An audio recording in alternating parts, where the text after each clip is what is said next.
છું તુફાન SB news સાથે હું છું આપની સાથે પાયલ બામભણિયા। તો જોઈએ આજના મહત્વના સમાચારમાં।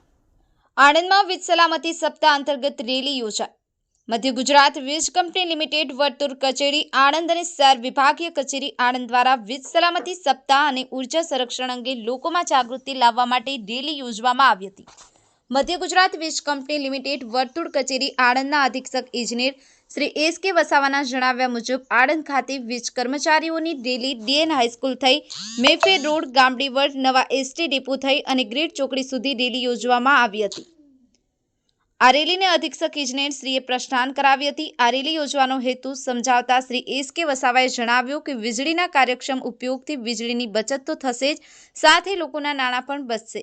જ્યારે ઉપયોગમાં ના હોય ત્યારે લાઇટ, પંખા, ટીવી કે વીજળીના અન્ય સાધનોની સ્વિચ બંધ રાખવી જોઈએ અને જો વીજ ખર્ચમાં કાપ મૂકીએ તો પૈસાની પણ બચત થાય। વીજળીની કરકસર કરવામાં જ શાણપણ છે તથા વીજ બચત તે જ વીજ ઉત્પાદન છે અને વીજળી બચાવવાથી દેશ પણ બચશે તથા સૌર ઉર્જાનો ઉપયોગ કરીએ અને વીજળી બચાવીએ તેમ તેમણે જણાવ્યું હતું। વીજ સલામતી સપ્તાહ અંતર્ગત યોજાયેલ રેલીમાં મોટી સંખ્યામાં કર્મચારીઓ જોડાયા હતા।